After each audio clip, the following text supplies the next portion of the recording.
Thank you for listening to the Yoga Therapy Hour podcast. The episode that you have chosen is no longer available on this platform. If you go to the show notes, you'll see that we now have a Patreon page. You can find the link in the show notes. And by going to Patreon, you will have full access to all of the audio files from season 1, 2, and beyond. We appreciate your support on Patreon. It will allow us to bring you more content in audio, video, and written form, as we hope to expand into transcripts for each and every episode. We appreciate you, and we're so happy that you're willing to support us. Thank you so much. Can you just kind of take us through what it takes to be a yoga researcher? Yeah, sure. So you have to convince people it's worth their money to pay you to do this.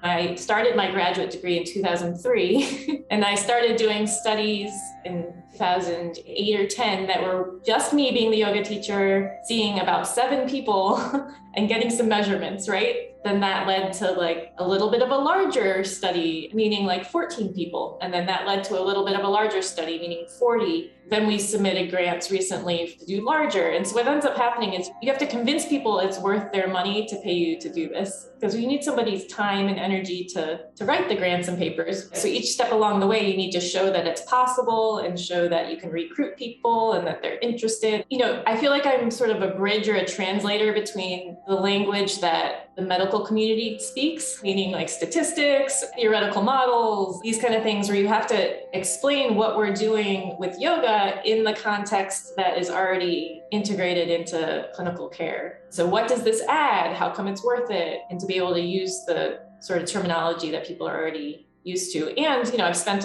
quite a lot of time trying to understand what the yoga terminology is as well, so that I can hopefully be a translator.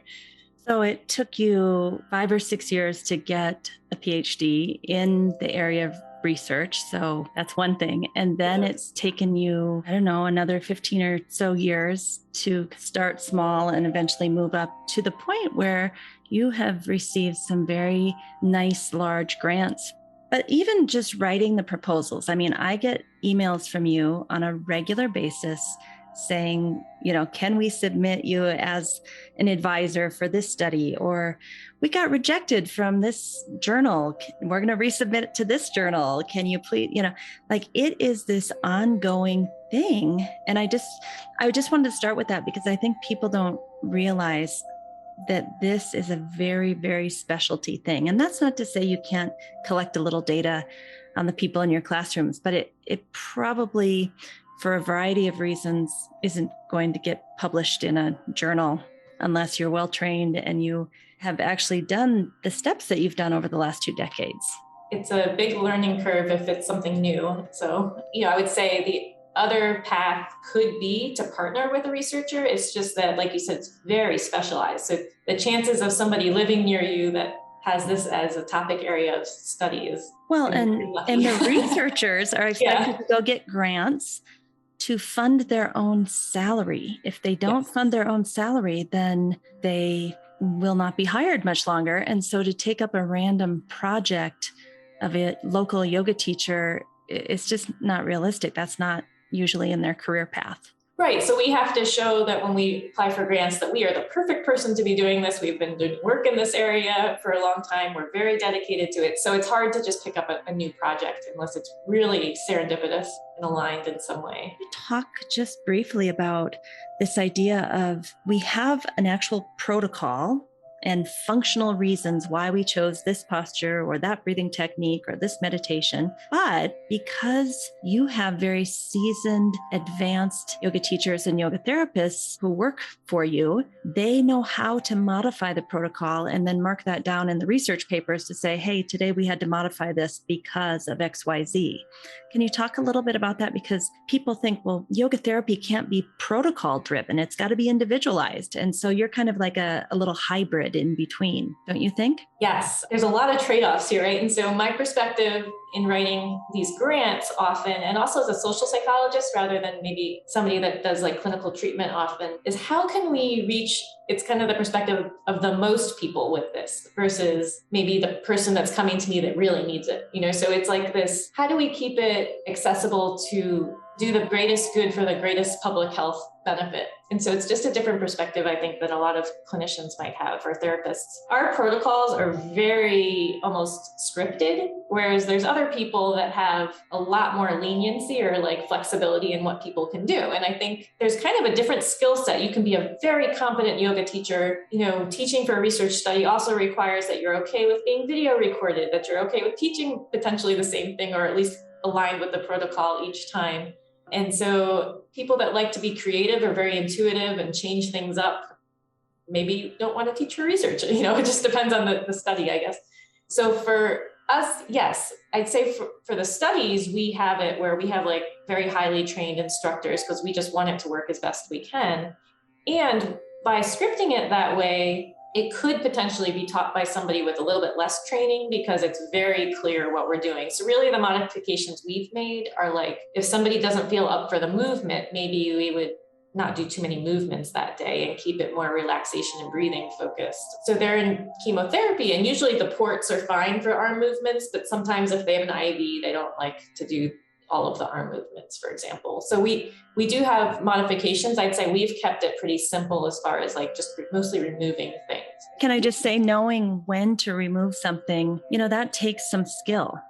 So what I hear you saying is this fine balance between someone who's willing to stick to almost a script and a protocol so that it can be given, if this study works, now we can give it instead of 7 people or 14 people, now we can give it to hundreds of people. But someone who also is skilled enough to know when to take things out and say, no, that's not going to work for this individual. I mean, that's a very strange balance because most people want to be very creative. They don't want to go on a script, right? And maybe they don't have the knowledge to know when to take things out that are inappropriate. Yes, it's very important.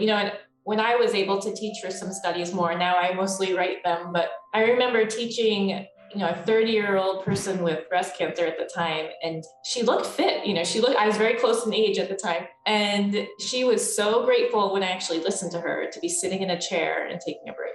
And so I think our tendency to think people want more is very different, especially in this setting where people really want less and they want to relax and they're grateful for the opportunity to do that for themselves. And so, yes, I think it takes, to be very tuned in with people to catch that. Maybe somebody's not letting on, they're trying to go, but they really need to back off. And so I think that is important. Hey, did you know that each week on the podcast, we give you a free infographic that you can use with your clients, your students, or for your own personal studies? So check out the show notes. There's a link on where you can sign up. And not only will we send you the infographic from this week, but if there's a topic that's similar in the future, we'll also put you on that list. And we'll never sell your data or send you things that you haven't asked for.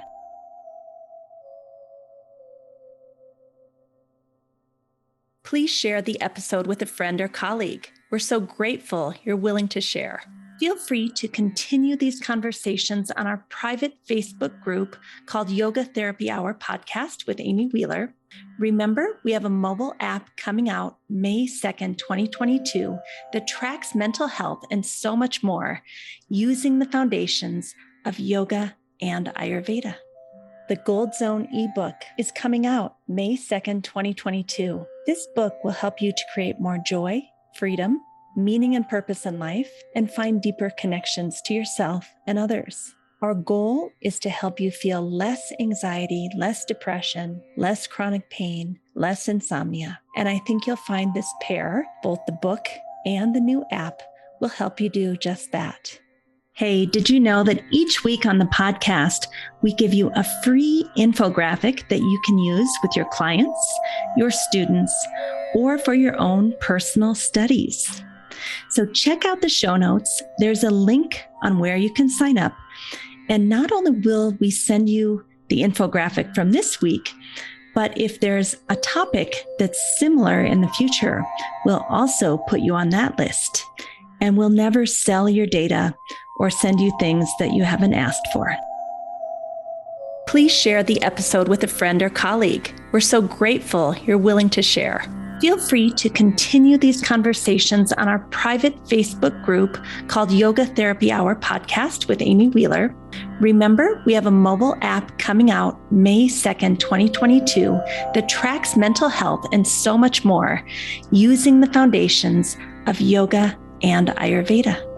The Gold Zone ebook is coming out May 2nd, 2022. This book will help you to create more joy, freedom, meaning and purpose in life, and find deeper connections to yourself and others. Our goal is to help you feel less anxiety, less depression, less chronic pain, less insomnia. And I think you'll find this pair, both the book and the new app, will help you do just that.